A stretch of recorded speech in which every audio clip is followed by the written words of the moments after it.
After my dad died, my stepmom kicked me out so her new boyfriend could move in. I said nothing. Then I checked the cameras I'd secretly installed, and what I found in the footage made her lawyer panic in court. She burst into tears. My stepmom told me to pack my things 2 weeks after we buried my father. Brett's moving in, she said, leaning against my bedroom door frame, arms crossed, nails freshly manicured, red polish. He needs this room. The light is better in here. The house still smelled like the funeral flowers. Lilies, too sweet, cloying, fake sympathy from people who didn't really care. This is my room. Dad left me. Your dad left me the house. Check the will if you don't believe me. She smiled, thin, cold. You have until Friday to get your stuff out. I was 19, college student, sophomore. This was my childhood home, the room where I'd grown up, where Dad had read me bedtime stories, where we'd built Lego sets on the floor, where he'd helped me study for the SATs. Dad married Linda 4 years ago. I never liked her. She was fake, too interested in his money, his house, his investments. But Dad was happy, or seemed happy, and that was enough for me.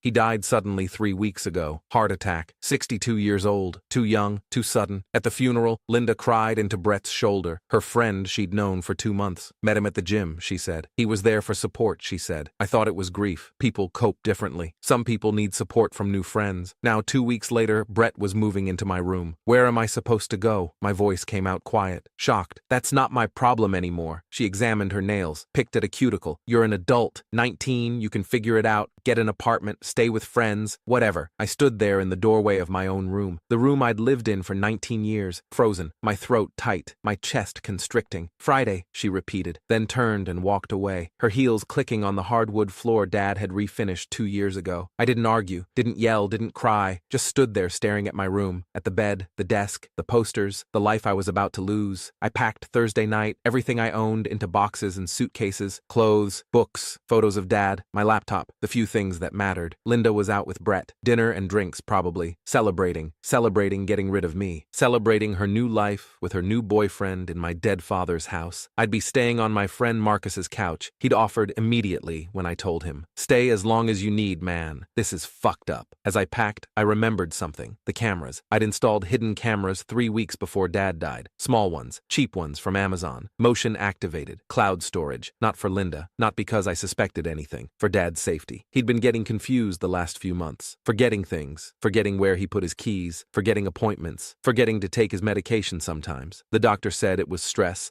work pressure, age, nothing serious. But I worried. I wanted to monitor him when I wasn't home. Make sure he was okay. Make sure he took his pills. Make sure he didn't fall or hurt himself. So I installed 3 cameras. Kitchen, living room, hallway. Now, sitting on my bedroom floor surrounded by boxes, I pulled out my phone, opened the app, scrolled back through the footage, started watching. The footage from the week before Dad died. Linda in the kitchen, morning light through the window. Dad at the table, coffee mug, newspaper, his pill organizer in front of him, the big plastic one with compartments for each day. Here, honey, Linda says, voice sweet, caring. She hands him a glass of water. Don't forget your heart medication. Dad smiles at her. Thanks, Lynn. He takes the pills from the organizer, swallows them with water. She smiles, kisses the top of his head. Love you too. Normal, sweet, nothing wrong. I kept watching. Next day, same time, same routine. Don't forget your pills, sweetheart. She hands him the organizer, but something's off. Her hand moves wrong, quick, awkward, like she's hiding something. I rewound, watched again, slower this time. She's palming something, pills, switching them, taking pills out of the organizer, putting different ones in. My stomach dropped. I watched 5 days of footage, every morning, every night, when Dad took his medication, Linda switching pills, every single time, Dad trusting her, taking them without looking, without checking. She was systematic, careful, always when Dad wasn't looking directly at the organizer. The last day, the day Dad died, morning, Dad's face pale, tired. He looks sick. Lynn, I don't feel right. You're fine, just tired. She doesn't look up from her phone, scrolling, texting someone. My chest feels tight. It's anxiety. You worry too much. Afternoon, Dad at the kitchen table, working on his laptop. His face is gray now, sweating. He stands up, clutches his chest. Linda, something's wrong. Something's really wrong. You're fine. Stop being dramatic. Still on her phone. I can't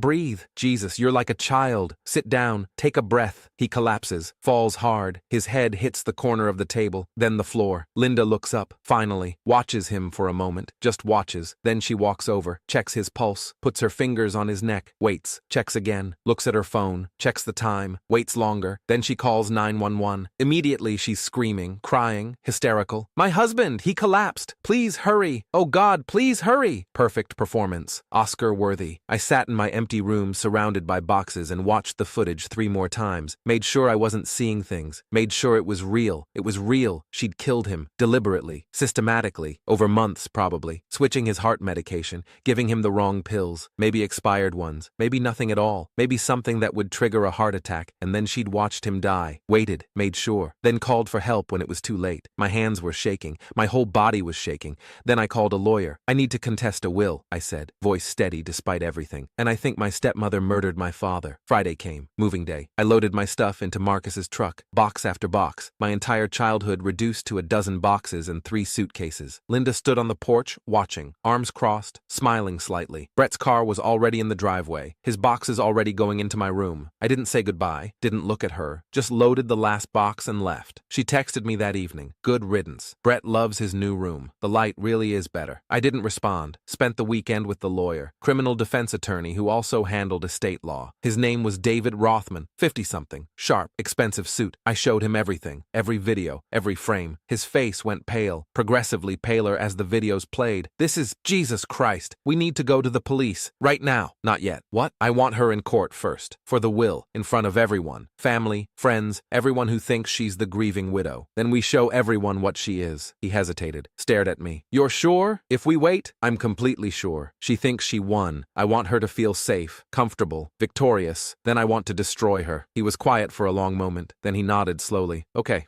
but the police get everything immediately after. No delays. Agreed. The will hearing was set for 3 weeks later. Probate court. Standard procedure. I spent those 3 weeks living on Marcus's couch, going to class, acting normal, pretending everything was fine. Linda posted on Facebook photos of her and Brett, finding happiness again after tragedy. Dad would want me to move forward. Comments poured in. You deserve happiness. So glad you found someone. He's so handsome. I didn't comment, didn't react, just watched. The day of the hearing arrived. The courtroom was small, wood paneling, fluorescent lights, smell of old paper and furniture polish. Linda showed up in black, full widow's weeds, veil and everything, dabbing her eyes with a tissue, playing the part perfectly. Brett beside her, hand on her back, supportive boyfriend supporting the grieving widow. Some of Dad's friends were there, colleagues, distant relatives, a few neighbors. I sat across the room, quiet, calm. My lawyer beside me with a laptop and a USB drive in his briefcase. Linda's lawyer went first. Expensive suit, slicked back hair. Your Honor, this is straightforward. Mrs. Patterson is the legal surviving spouse. The house, the assets, the investments, everything passes to her per the will and state law. There's no dispute here. The judge nodded. Older woman, reading glasses. Mr. Rothman, any objections? Yes, Your Honor. We're contesting on the grounds of fraud and suspected homicide. The room went completely silent. Every head turned. Linda's head snapped up. What? My lawyer stood, buttoned his jacket. We have video evidence that Mrs. Patterson systematically poisoned her husband in the days and weeks leading to his death. That's insane! Linda's voice cracked. Loud, shrill. He had a heart attack. Natural causes. The death certificate says caused by deliberate medication tampering, which we can prove beyond any doubt. The judge leaned forward. Mr. Rothman, this is an extremely serious accusation. Yes, Your Honor. We have extensive footage from cameras installed in the home for Mr. Patterson's medical care. Cameras Mrs. Patterson was unaware of. Linda's lawyer was pale, sweating. Your Honor,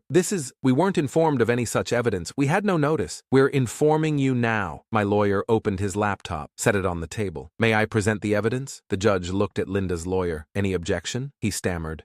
Your Honor, I need time to review. Denied. This is a will hearing, not a trial. I want to see what we're dealing with. She looked at my lawyer. Proceed. He connected the laptop to the courtroom's display screen. Large screen on the wall. Everyone could see. The video played. Linda in the kitchen, Dad at the table, morning light, his pill organizer, her hand switching pills, quick movement, palming something. Again. Next day. Same motion. Again and again. 5 days of footage, condensed, 6 minutes total, undeniable. Then, the last day. Dad's pale face, his collapse, Linda watching, checking his pulse, waiting, looking at her phone, checking the time, waiting, then calling 911, the screaming, the crying, the performance. The video ended. The courtroom was silent, dead silent. You could hear breathing, someone's stomach gurgling, the hum of the lights. Linda was shaking, face completely white, bloodless. That's out of context. Context? My voice cut through the silence. First time I'd spoken. Everyone turned. What context makes watching someone die okay? Linda's eyes found mine, wide, terrified.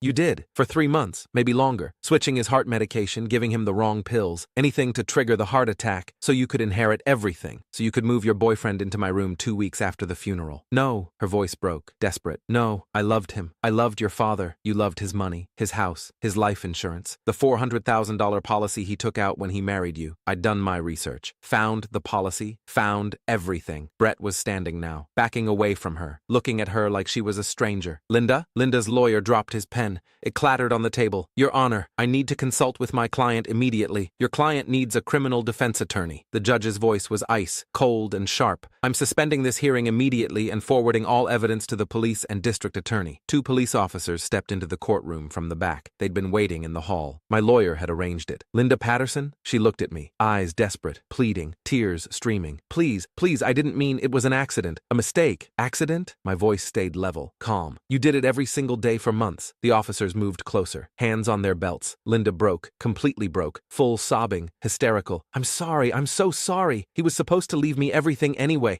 I needed it faster. I have debts. I couldn't wait. Her lawyer grabbed her arm, hard. Stop talking. Linda, stop talking right now. Too late. The judge stood. Mrs. Patterson, based on this evidence and your own statements, you're under arrest for suspected murder in the first degree. Officers, take her into custody. They moved forward, pulled out handcuffs. No, no, please, Linda struggled, tried to pull away. I didn't mean it. I loved him, please. You have the right to remain silent. They cuffed her, read her rights while she sobbed and screamed. Brett had disappeared, slipped out the side door, gone. The courtroom was chaos, people talking, gasping, someone crying. The officers walked Linda toward the door. She was still sobbing, makeup running, black mascara streaking her face. She looked back at me one more time, one last desperate look. I stared back, said nothing, just watched her go. The courtroom slowly cleared, people filing out, whispering, staring at me. My lawyer touched my shoulder. The house reverts to you, all assets, everything. The will is void due to fraud. Good. The DA wants the full footage, all cameras, everything you have. I'll send it tonight.